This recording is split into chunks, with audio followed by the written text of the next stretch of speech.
Yay. Okay.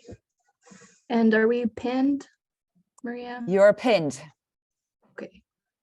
All right. Hello. Hello, welcome. Thank you. Welcome. My name is Rai. I'm an SFAA BFA alumni and current grad student at UC Davis for Native American Studies.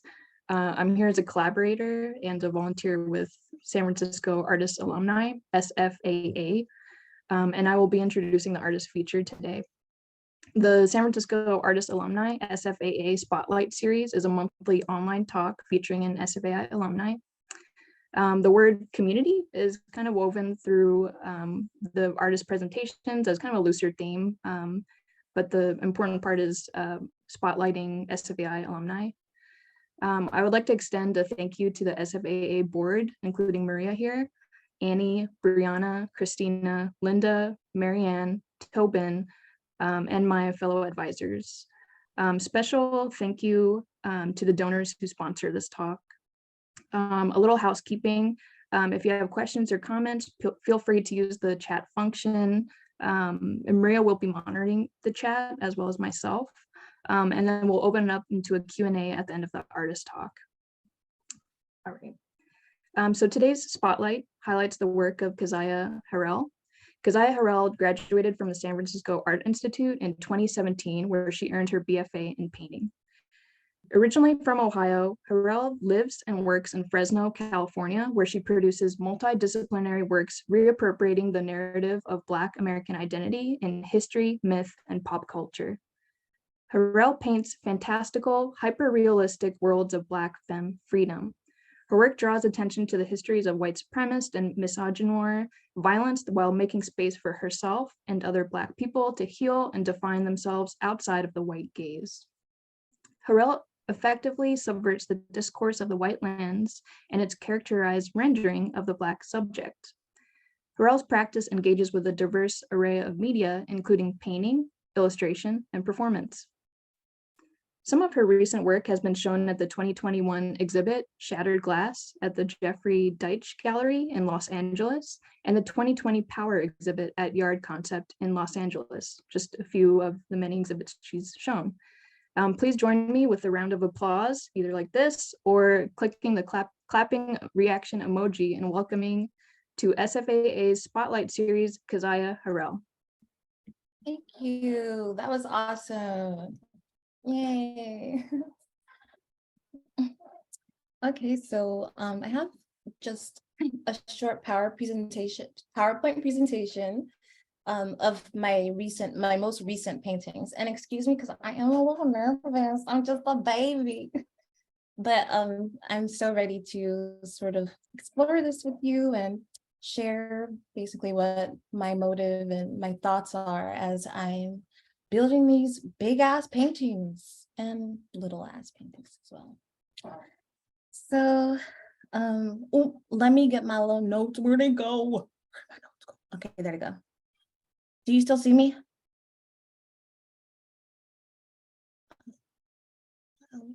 I see you. Okay. Okay, I'm sorry, I'm having a little technical difficulty. Trying to pull this Zoom back up with my notes as well. Okay.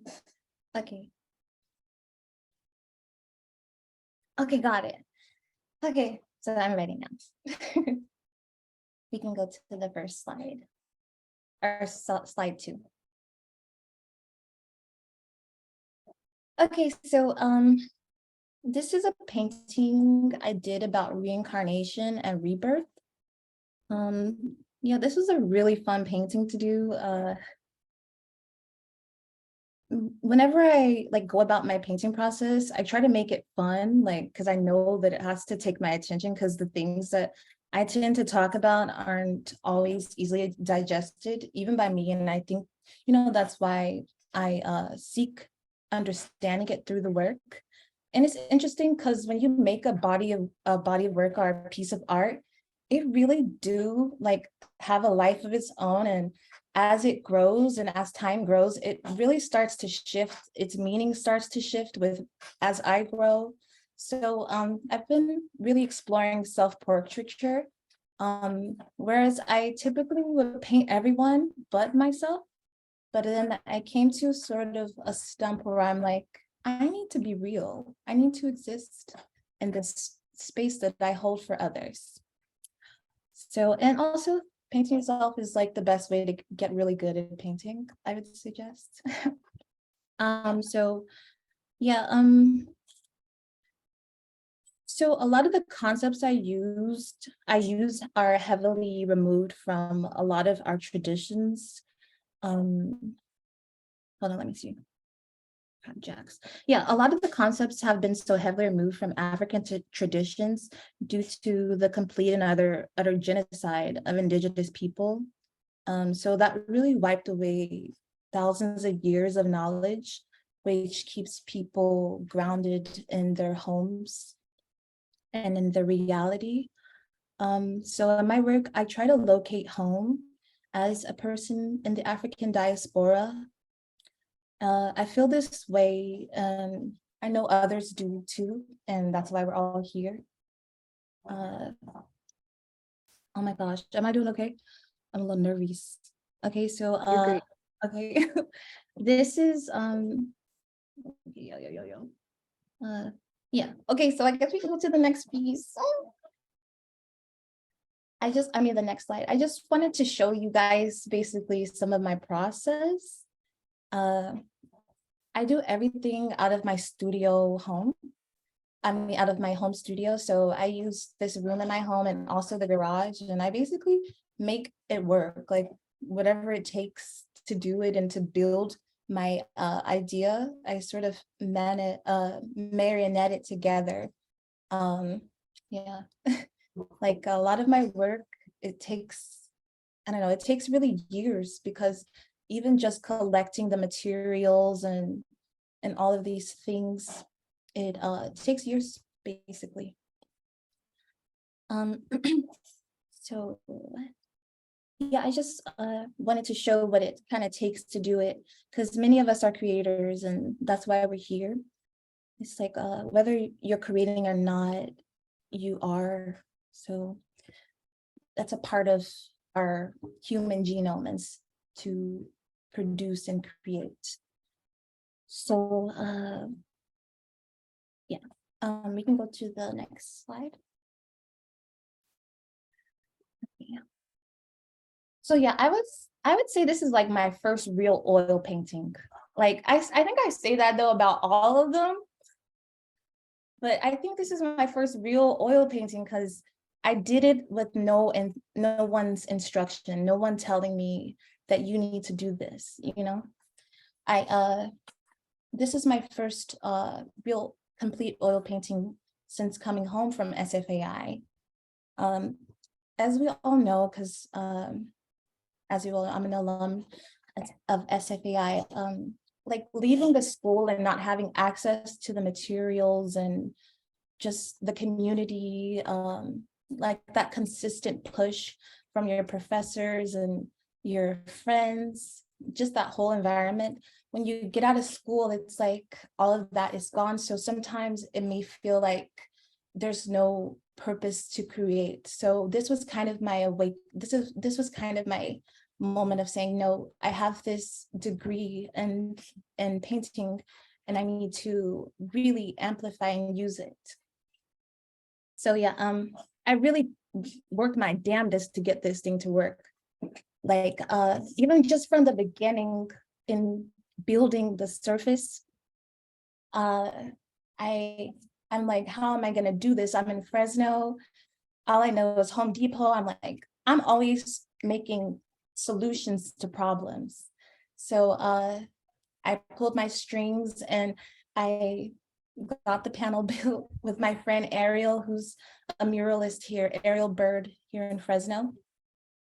And yeah, we just got her done. And it really stayed in my garage for a year, the painting. And I would just stare at it. I was like, what are you, what portal are you going to open? And I imagined so many different things on it. And really time just kind of grabbed me by the balls.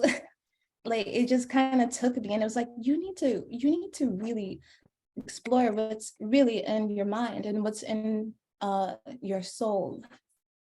And I think that was kind of hard for me because I'm so used to kind of seeing everyone but me. So this gave me a chance to finally see me. So let's see. I wrote a bunch of notes and they sound so good, but I actually do like talking like this, just organically.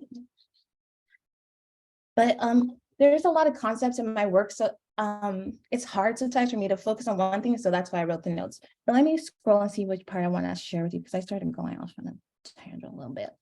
Okay, so yeah.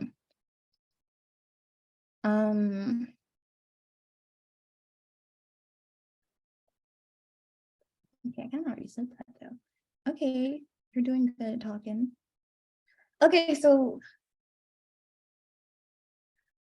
wait. So yeah, let's talk about the spirit baby here in the painting. Oh my goodness, well, let me introduce you to him. Or one of them. But yes, let me put him down safely as well. We don't want to just drop him on his little feet. Okay, so yes, basically, yeah, the spirit baby is an unalive human, an ancestor of which we all have. They follow us throughout our lives since we were born, and before then, there's probably nothing more they'd want than to see us balanced and safe, especially because they require complete love to live. They require 100% love. So, and the thing is, they also guide us from things that we cannot see. So this is why seeing is such an important aspect in this work. As you see, the spirit baby is seeing her, but she cannot see him as she asleep. That's the only time she can see him. Yeah. So it's kind of like a third vision that is activated here, and you see the transfer between Monkey Burrito, that's his name, and me, transfer of a third vision. So yeah, automatically, I'm pretty sure when you look at this painting, you're like, this is quite a popular sort of iconography of Madonna and child, or the mother and child sort of archetype in paintings. And I'm kind of coming to an understanding in it's just me, like looking around in society. This is the single mother. This is the single parent household. And I'm wondering, how ancient is this? Because you see this archetype of the mother and the child, and then you look around and there she is all alone. Where's the father, you wonder? This is what I wonder.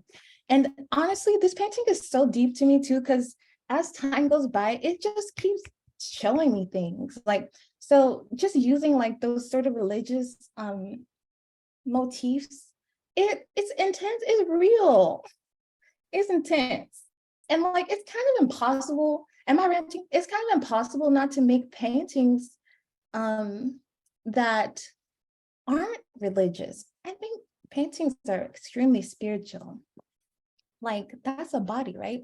Can't you touch her? Well, you probably shouldn't. Okay, but yes, single mother iconography. But in this sense, I'm like, what is the relationship between this cherub and the mother, on like this cherub who's on the other side? Like, you just never see that, but you can kind of tell the stories when you see like those drawings of baby Cupid, and he's drawing back his bow, he's gonna make her fall in love with him so that they can bring Cupid into the world, right? So that's kind of like some of these ideas. I be trying to like find certain patterns. Like, I be seeing patterns and stuff. And I bring them to the painting because that's source, being able to create, that's source. So I'm like growing with these paintings, and I didn't even know that painting myself I was scared of painting myself because I don't know. I'm like, this is intense now. Because I mean, I've always used myself as a subject. Like when I was in high school, I literally used to carry a mirror around with like all of my drawing materials. Like I was coming equipped. Like I'm a cyborg, I'm a drawing girl. I had all my materials, my big ass portfolio, my mural, and I would just sit down in class because I can what's it called? I can multitask really well. But I would be listening and drawing myself. So like over the over the years, I really built this ability to bring flesh out just through diving into self. So I still be learning a lot about myself through this. It's important, like, especially if you like disassociate a lot. Okay, but let me see what else I was saying. Am I doing okay? Are y'all following along with me or am I rambling? You're doing great. Yeah. Okay. Okay, thank you. Okay. Yeah, so I'm like, I don't think humans change very often. I'm thinking that we've been alone raising society forever. Like, I'm thinking that the mother has been alone for a very long time. And so I'm trying to bring life into the mother, you know, because for me, it's personal, because I am her. I have the potential to bring a life in this world. And it's very scary to me. And the fact that I can communicate with my spirit baby is scary. Because my spirit baby be like, that's the one you want? I don't even want to be down there then. And I'm like, you got a point. So let me see. Yeah, but the crazy thing, people think I paint slow. They couldn't be any further from incorrect. This painting took me 26 days to complete, but that's 26 days, but like many years of it like exist, the surface existing, me not knowing what to do with it. And then like me finally knowing what to do with it, and then it just happened like bam. So I would say having those surfaces prepared as a painter is probably number one. Because if you got your surface, you already got your thing. Like, and I'm only saying this because I know I need to build some new panels. Okay, yeah, let me see what else. I may have said it. Yeah.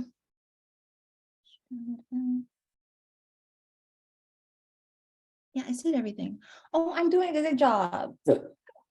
Okay, so we can go to the next slide.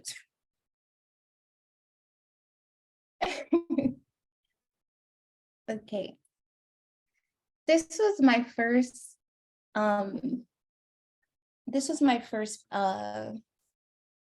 entry into my series Butterflies Are Bows. So Butterflies Are Bows is about let me see how I'm gonna say this. Okay, so I didn't put any like references up because I was like, oh, I'm gonna have to go find, like I use so many references, like I really do. And I'm like, maybe I could just explain it as a whole and like kind of basket it. But I was looking at images, like these very racist images of Black people created by white artists, like during the Jim Crow era. And they always draw, and it's kind of interesting too, because it's such a double-edged sword. It's like, these are so racist, but yo, that's us. That's us in the 20s. Like, that's how we looked. That's the hair we wore. That's how our hair stood up. And you would see in the so-called pickaninny drawings, they had the sweet Black babies braids sticking up, and there was a pretty red bows on the end. And I just think about like that bit of memorabilia and regalia of us, like being like having those bows in your hair and the hair balls and all of those styles with the braids. And I'm just thinking about the evolution of the pickaninny, like the evolution of the Black child portrayed by the white media in a sense, because that's what everyone's being fed about themselves is what they see. So I actually turned the bows into butterflies because to me, butterflies are such a heavily used symbol of like transformation and freedom. So I thought that also, I thought that bows also look like butterflies. And I'm like, what if they could raise her up and she fly away? Actually, this is so funny. I made a drawing like that and I have this like masking right next to me of her flying. But I would airbrush this on something. Well, I made a drawing. But anyway, but yeah, so as you can see, we have the spirit babies again. And I like making humanoids and stuff. Like I've always done like my drawings when I was in high school were pretty intense. And when I was younger, like they were way more intense. Like if you thought my work is weird now, you should have seen it later when I was younger. But there it's so interesting, like trying to explain them, but it's like they're cats, some are dogs, because the love that we give to animals is like almost like if you were to have your own child in a sense. That's what it feels like. Like when I look in my cat's eyes, I'm like, oh, you're my baby, that sort of that sort of that emotional partner. So yes, they're anthropomorphic. And also I think they have a little bit of like ancient human in them. Like it's very much giving Homo erectus. I don't even know why I gave them 3 or 4 titties. I think it was just on my heart. Could be that animal side. But for me, like my work takes place like in the spirit realm where all things exist so that you can mix them how you like. I think for me, the most important thing is that I'm making art and not questioning if it makes sense. Because I do that, I'd be like, this doesn't make sense. It makes sense to me. Okay, oh my God. What else is it? Can you guys see me? Oh my God. Okay, so okay, I'm gonna show y'all the high school pictures. I was gonna post them down here. Okay, let's see.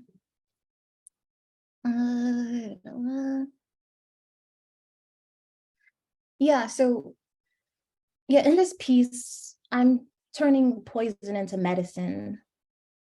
In art school, I focused a lot on like how white people perceive the world.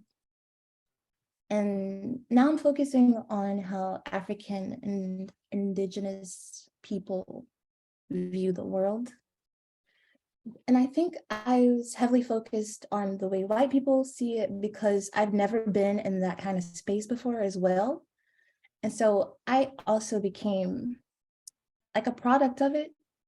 And I wanted to engage with like this broader world because I mean, I'm from Cincinnati, Ohio. It's black and white. When I was growing up, I didn't even know anything outside of Cincinnati, Ohio, for real. I'm like, wow, New York, wow, San Francisco. And then finally going there and it's like, whoa, that's a Raven. So, um, so yeah, art is manifestation.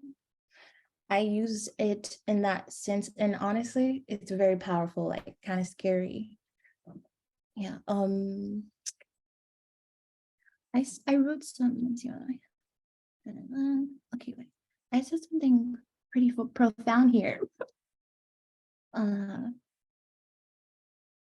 Yeah, artist manifestation, and I use it to engage with my parts. Like I need my parts to survive, and it's impossible to navigate the physical realm without protection over self. And even with protection, safety isn't promised. So a lot of these works I make out of desperation of safety. You get me? Like I'm manifesting safety. I'm curious too, like, because I have not to disrupt your Oh, train of please. I thought. feel like I'm just talking to myself. Yeah, well, you're doing great. In terms of talking about safety, especially with this piece, does landscape kind of inform also what that looks like? And could you speak a little bit into that? Yes, absolutely. This is California, like those beautiful green hills, like just this is the way the world is supposed to look, you know? And in my work, like now, like I'm wondering how I really engage and reflect the world because, you know, everyone feeling so out of order because we are not reflecting the world around us.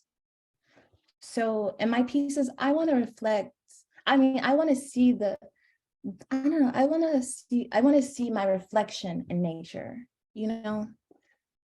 It's I don't know, it's juicy and green and turquoise, and it's these beautiful colors that God decided are perfect for us. So I really like to engage in that. And when I was in college, when I was in SFAA, I had such a hard time addressing backgrounds, right? I know I'm not the only one because I be seeing them paintings. Y'all struggling too. No, bro, we struggling with the backgrounds. I'm like, where do we fit? Like, obviously, we have to have some sort of engagement with our environment. And the environment says so much about the work. So, like, I don't know, I'm just gonna go ahead and say I challenge you to mess around with some different environments, like talk about the environment, even if it doesn't look like this. This is like a manifestation to me, you know? I live in Fresno. I don't really get to go on the nature hikes and stuff. Not that I would, because I feel like that's where people go to die. Some messed up stuff be happening to people who be going hiking. But yeah, I'm trying to see what else is that was interesting. Oh, uh generational trauma. That's super pivotal in my work because everything is like a spiral in families and in life in general, everything is a continuous circle. And so not having connection with the world and really what's not seen and what is, you can really be led astray. And so I think my work is like, I feel like I'm kind of like crucifying myself, like, don't be like me. Listen to your intuition, listen to those voices that you hear telling you, you know, what's best for your soul, what's best for your heart, what direction, because it's a very loud voice that we all have. Um, yeah, historically, yeah, okay. Sorry, I'm reading something. I'm trying to see what I was saying here. Yeah, these works really are the foundation of my voice. And right now it's such a huge thing for me, even speaking about them, because I never got to talk about the work fluently and with confidence like how I am now. So thank you for sharing this space with me, Maria and Rai and all of you. We can go to the next slide, which is the last. Okay, this is my, oh, okay, this is my most recent piece. This is called The Awakening of Hot Mama. I'm sorry, I have like a little throat moment happening. Okay. It's like I've kind of released all of these responsibilities of having a reproductive system too, but in general, I really want to talk about motherhood and the reproductive system because I it's sorry, it's I don't know, it's not enough said about I don't know, give me a second so I can kind of decompress and see what I was kind of going in with this.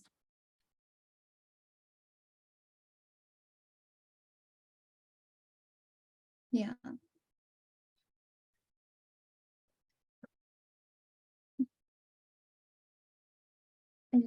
I chose not to have children in my lifetime, in so many words, because Black women don't get to have a choice over whether or not they truly want to be mothers. Oftentimes, they're manipulated, controlled, abused, confused, tricked into motherhood. And it's quite frankly, it's like a generational curse. Um, and it's like in my family, a lot of the women in my family didn't get to choose, but I do. So I want to be able to sort of look at the mother and the child story as in a more contemporary sense, because a lot of us are and feel the way I do. So yeah, I guess that's the easiest way I can explain it and talk about it. So, yeah, pretty much it. I wonder if thank you for sharing everything that you have, Keziah. You had mentioned there's a few points if we can do a little kind of back and forth conversation. Yes. But you had mentioned talking about, for instance, like in your pieces, like this doesn't make sense, but it makes sense to me, which I thought was really profound. And thinking about kind of context of, you know, the SFAI, SFAI really values kind of critique and group critique, and that can be really an intense environment when thinking about pieces that are so personal to us. I wonder if you remember, thinking back to SFAI or critique, if you want to talk a little bit about that process, but also maybe how does that even maybe work into your life today, where you might be working on a piece for, you know, a year at a time? Do you ever have mentors or people that you bring into your life to give you kind of that critique, or healthy critique, what that looks like? Does that make sense? That was a big question. Yes, absolutely. Um, well, there's not very many people in my life, but like my mom and my siblings. So like they'll come over and they'll check it out. And honestly, all they do is like they just feed love into it. But my mom, she'll tell me, she'll be like, Keziah, that foot. And I'm like, I know, like, I know that foot. Like, trust me, I'm the one who spent 5 hours trying to get the toenail perfect. And but that's what I mean. It's like it's not just SFAI. Like I've always been a perfectionist and I've always been really good at art. But going to SFAI, it's like it put it all into this sort of like box, because it's like it really did, because it's like now I have to really prove that I can do this well, and I can have to prove that I can really connect to everyone, because that's kind of the concept when you're making the kind of paintings that are taught in SFAI to make, you know, like it's about making paintings that thousands of people can relate to, you know. So I think just even that responsibility, I'm like, okay, well, I have to be open to critique. And trust me, I be getting critique, but it don't really stop me from doing it. And it didn't in art school either. Yeah, it sounds like a little bit of like negotiation, but also perseverance and just maintaining your perspective. Yeah. And I have a few questions, but I know we're also opening up for everybody. Everybody have questions or comments. Let's see, what was my other question? So when talking about the cherub and the spirit babies, the spirit realm, you also mentioned a little bit about the iconography of Madonna and child, but also kind of resituating that as the single mother or the mother and child. I'm wondering a little bit about if you could go into some of the inspirations for you. Do you find that, you know, there's maybe other or just is it just situational that you'll kind of be going about your day and you kind of get a picture of what the next painting of yours would look like, or where does that kind of inspiration start at? Right. Man, it comes out of nowhere. And I always I get information and ideas on what to paint all the time. And I text them to myself. I have like thousands of text messages from like dating back to 2014 of me texting myself ideas. But the ones I choose are honestly the ones that are funnest. I'm not gonna lie. And I mean funnest like color, uh just all of those principles that are going to keep me interested. I have to make things that really are kind of chaotic so I can stay interested in them. Honestly, they have to say more than one thing. They kind of have to confuse me too. What advice? Hold on, wait. Yes. How was your figurative work supported and are challenged by your instructors at SFAA? Oh man, supported and challenged, but I think the challenge was is support, and I say is because I still receive lessons from Brett Reichman and Matt Baruso, Caitlin Dayton Mitchell to this day. Like I still get those messages, and I'm like, oh, that's what they meant, you know. So it constantly challenges it, and sometimes I'll look at my painting and I can hear Brett kind of telling me like, use shadow as a map for the anatomy. And I could hear like, I could hear those lessons. And that's what really keeps me going too with it. I'm like, when it gets down to the core, I can hear Caitlin saying like, you need to get sloppier so you can get this, like you can get that paint on. So it's like I'm constantly being fueled by those instructors to this day. What advice would you give your baby? What questions do you have for your spirit baby? Oh, that's a cute one. I love that. I be asking them questions all the time. What would I ask them? I don't think about that for like 12 seconds. Then I'm gonna answer the other one. I wonder if I could piggyback off of that too, is like, do you see yourself in the spirit baby a little bit? You know? Yeah, completely. Yeah. Um, that's such a good question because it's real. It's like the spirit baby does have that intuitive voice. I would pretty much ask them anything, like and everything. Like, what should I have for breakfast? Mm, yeah, I would totally start a YouTube channel to teach art. I've been telling myself that I'm gonna do that for years, so it's gonna happen. So one of the questions above that from Dale Hendricks is, how or why do you choose your color palette? And they said, I feel like it's a unique palette to see in fine art. I love seeing these colors brought into that space. Oh, thank you. So, dang, that's a good question.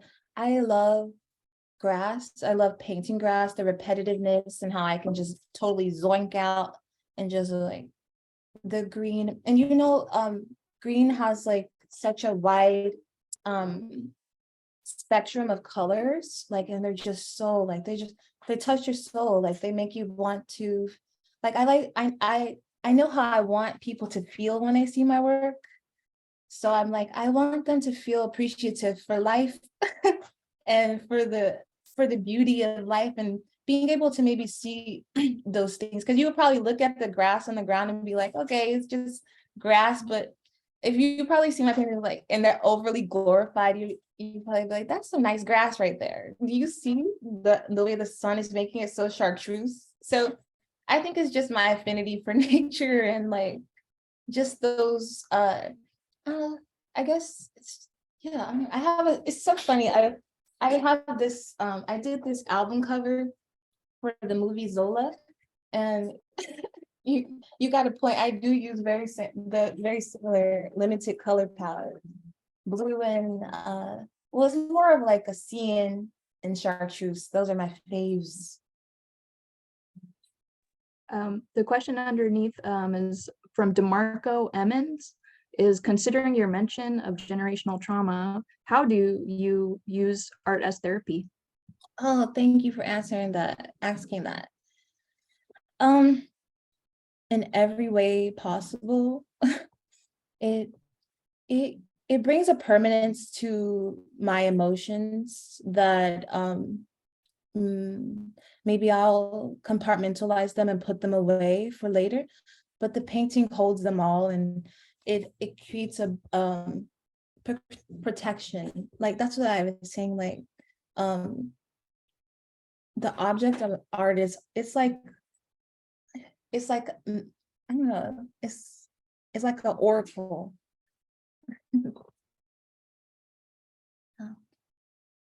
The next question, thank you for that. And the next question is Trisha Lagosa Goldberg. Is it difficult to maintain a practice from Fresno, a city relatively distant from mainstream gallery life? What role does social media play in connecting you with others? It honestly does the darn thing for me, because I mean, I'm not, okay, so Fresno is, I like Fresno. I get to live in California for a nice, reasonable price. I can travel to San Francisco or LA when necessary, and, you know, be able to have my family and those things that actually make me feel stable. Because I wouldn't say that I want to move to a big city right now. Like, I'm really enjoying this sort of sit down and focus time. Like, it's nice.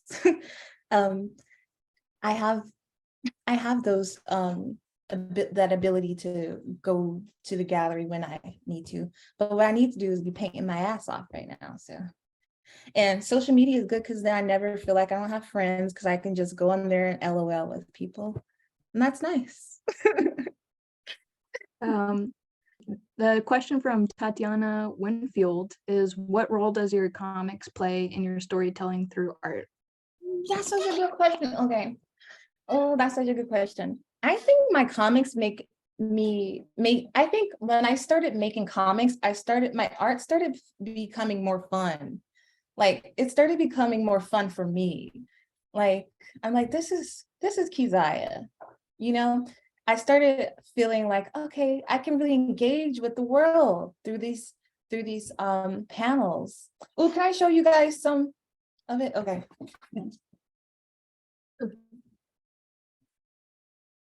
Yeah, like being able to tell the story in my graphic novel. Very fun, very fun. Called Banana Head Baby. Do your comic pieces kind of influence or work with your paintings? Oh yeah, completely. Completely. I think that they make my paint. I think if you were to read the comic, you would understand the painting more. This is two pages of it. It takes place in Cincinnati, Ohio. Such an obscure place, and I love how people are starting to understand how strange Ohio is now. I've been telling them. I'm trying to figure. Oh, this is a good page. I haven't put any of the thought bubbles on yet. My mom bought me a Cricut for Christmas, so I'm gonna print my thought bubbles out on that. This one, that's so cute. My favorite is him. He's so nosy. And how do people access your comics? Is it available online, or do you have a book? Well, I need to finish it first of all. I've been prioritizing my paintings. I'm like, this is, I don't know. I'm learning how to juggle it all, but man, I don't remember what t-shirt SFAA said it. It's like, it's kind of hard being interdisciplinary, because for me, I only am interdisciplinary because of how long it takes for oil to dry. That's not the only reason I am, but I use the oil paintings as my like main focus, and sort of surround all the others around it. Like it's in its orbit, you know? And this is one of those projects where it's like, it's in the orbit, but it's in the orbit, yeah. Well, I'm sure I could speak for everybody here that we're all looking forward to seeing your comic book in full. And we're right behind you, just waiting to see and support. Robert Danso, their question is, does the hair in the art represent movement and freedom to you, or for the audience? For me, yeah. Hopefully for you, how you feel, audience? I mean, I know for me, it feels like that. But in a sense, like, do you really think butterflies could lift me up and fly me away though? It's hope. Yeah. BB has a question. What are you reading, watching, listening to lately? How do keep your flowers watered? How do you manage your practice, avoid burnout? That's a really good question. Also, thank you for being you. Oh, thank you. Well, I'm burned out right now. I'm just playing. No. Thank goodness. Oh, he wants to say hi to everyone. Saying hello again. He's so attention seeking. Just like he mommy. I'm playing. Oh. Okay, so what am I reading? I'm not even gonna lie to you. I buy books often, read a few pages, and then I just kind of forget. There's a name for that. But what was I reading? I was reading this book called Igun. I don't remember the artist, but it talks about connecting with your dead relatives through Ifa, which is an African divine spiritual technology. Is there So anything you're listening to as well? listening to, yeah, I have a playlist I listen to, like, of the same songs I've been listening to for like 10 years, because they just are so good that they don't get bad. So I have that. A.R. Kane. They originated shoegaze and they're out of the UK. Yeah. A question from Jamil Carroll. Do you feel like your journey as an artist was predestined and something you knew would be reality? Did you ever second guess your purpose? That's a good one. Yeah, the other day my mom and I were talking and she was like, I remember when you were a baby, I had these 3 colors of paint on the ground, on the floor. We were on the floor together. It was red, white, and black.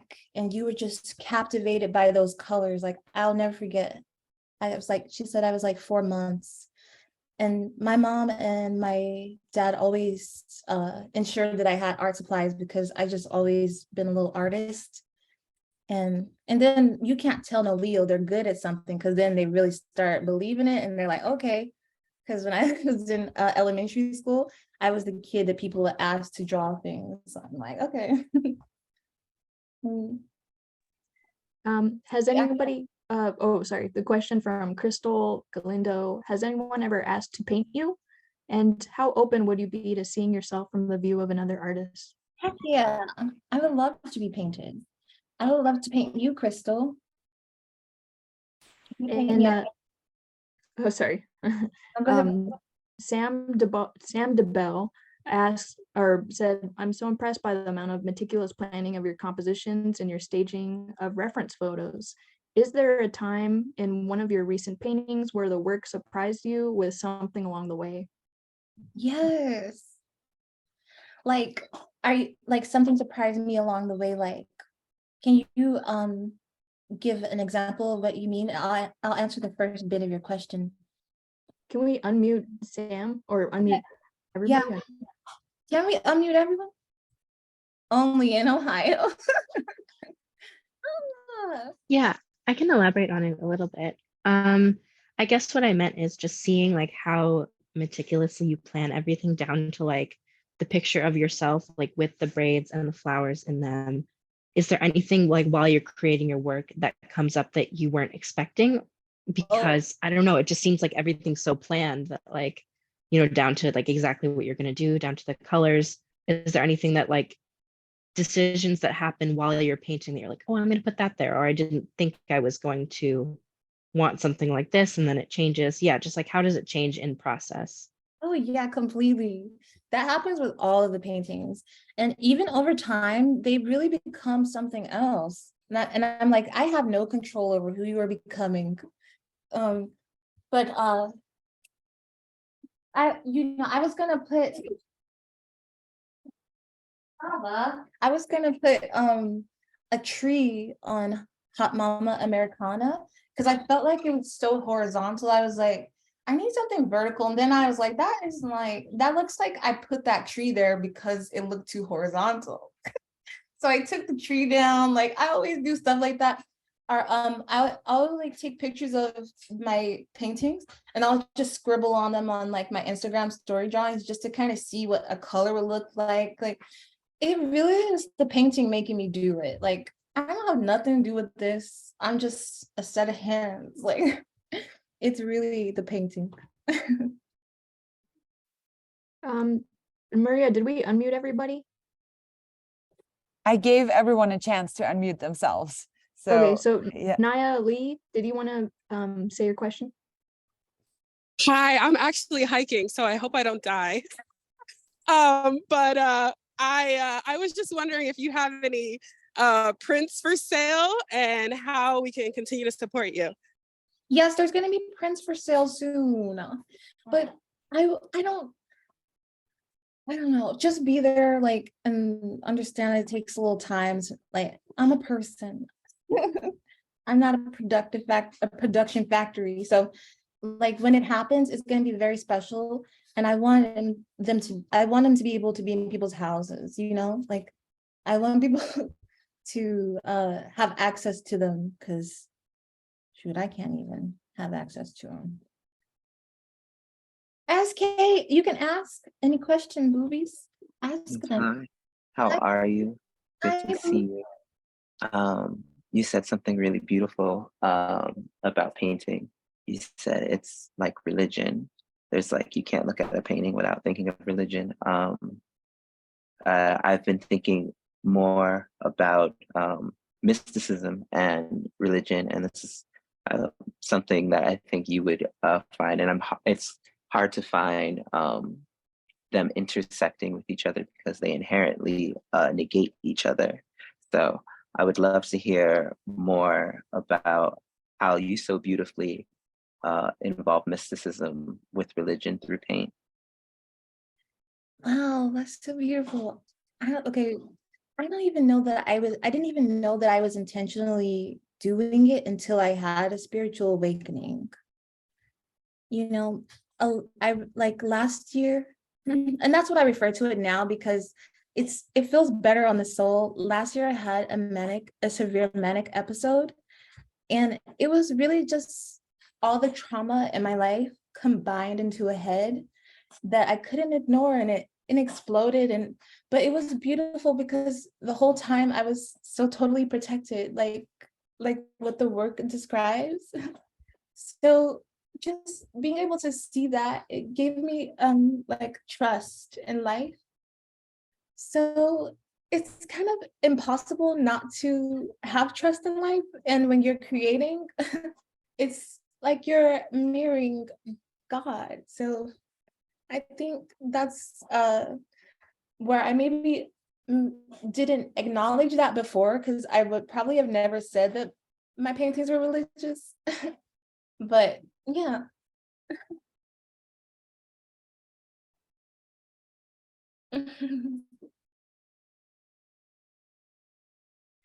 And I think that was my whole point. Like, I think from the moment I took this class with Dewey Crumpler, it was called African Art, Myth, Theory, and African Art, Myth, Theory, and something else. No, I think it was just that. But Dewey just really, that was such a great class. He really laid it all out, and I just felt so at home. I felt like I just felt like I had all the answers I was looking for in that class. And I took that class the year my dad passed away. My dad passed away 2013, right when I was in school. I was 19, and I got the call in the morning, and you remember, right? You were there. You actually were the first person that consoled me. That really opened up like a portal of understanding that flow of life and stuff. So it seems like in my work, I always talk about death, but it's like, it's okay, you'll return.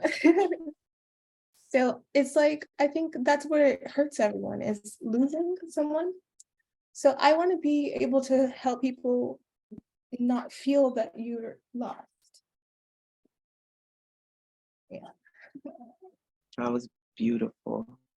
Thank you so much. Yeah, because you have tons of support and love around you right now. I hope you know that. Yeah, thank you so much for sharing. Thank you, lovies. Do you think we have time for maybe one more question, or? Heck yeah. I know Jara has their hand up. If you want to go ahead and unmute. Yes. Hi, it's pronounced Gyra. It's a common mispronunciation, so you're all good. So I'm just saying hi, and I had a question for you about like the BFA program. I'm a sophomore at Sonoma State, and I'm majoring in art studio and minoring in museum and gallery methods. So I wanted to see if it was like, I'm willing, the timing doesn't really matter to me because I know I'm going to be here for a minute, but like, does the BFA program really like, I guess the word enrich you to like, or like open more doors for opportunities and like help you dive into more of what your medium, things like that? Yeah. My biggest thing is like, don't listen to what no one says about art school. Go to art school. Yeah. As soon as you get out of high school, don't walk, run. Run into that space where you'll meet other people like you who see the world the same, and you'll have support, and it might not be perfect, but you'll have a family and it'll walk with you forever. Okay. Yes, go to art school. That's what I say. Yeah, because I started as like a political science major. I was like, I don't want to do that. So I've been doing like art forever. So I just decided to like actually take a jump and do it like professionally and as a career. But yeah, my mom is very supportive of it, but like my dad is like a little afraid that it won't be lucrative or anything. Like I'm like, dude, this is what I do. So you got to tell him not to be it's like, I mean, I ain't gonna tell you what to tell your daddy to do. no, But he's cool, but sorry to cut you off. Sorry. Go ahead. no, he'll you just tell him you don't need him to question if it's lucrative. Tell him you just need his support. Tell him he could lie to you. He could even lie to you, because at the end of it, this is your life path. It's not his or anyone who don't get it. It's something that's been with you, so it belongs to you. And the fact that you're going off and taking that's extremely courageous. And that is going to be a gift that continuously gives. Thank you for that. I needed that like reassurance because I'm just trying to figure out my niche and everything. I really have been doing like just digital stuff on the iPad this far, but I want to be like better at painting. I want to pursue a BFA in painting. So yeah. And I'm gonna tell you this, having got my BFA, your teachers are gonna whip you into shape, but the research you do outside of school is what's gonna make you a really great painter, because you know exactly what you want, and when you kind of go get it and you desire and you put those things together, you're really building your own self. Like, it's not just the teachers who are building you, because they can only do so much. You have to help them out by doing your research. And I promise you, Google is awesome. The other day, I mean, I'm learning so much about new oil painting techniques and stuff. Like, I'm like, what is the most archival way to make these paintings? Google is like, let me tell you, we are not using rabbit skin glue no more. We got GAC 100, and you got to do it like this. I'm like, what's GAC 100? Oh, wow, that's crazy. That's what I'm going to get then. and and tell your daddy all he needs to do is pay for your art supplies. Real. You like, daddy, I got this. You just give me that.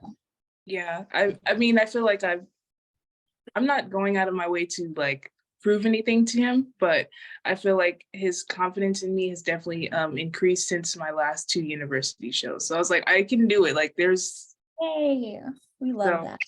yeah, That's so important. It's important to have your parents' support. yeah. My mom was like, she was when she heard about the switch, she was like a little nervous, but she was like, I know you can do it, so just go for it anyway. And then I just mentioned to her the considering a BFA. I'm only a sophomore, so I have time, but yeah. But thank you for that. Thank you all for joining. Oops.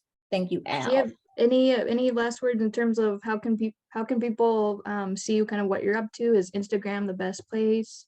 Yeah, that's like the only place I really post. Because I mean, I kind of am nervous sharing my work these days, but I mean, you can kind of see what I'm working on ish, but I like to share it when it's done, because I'm like, I don't know, maybe I'll share more work soon. Yeah, on Instagram. Yeah. Wonderful. Thank you so much, Roy and Kezia, for today's talk. It was wonderful. Thank you, everyone. Thank you, Maria and Rai, and everyone.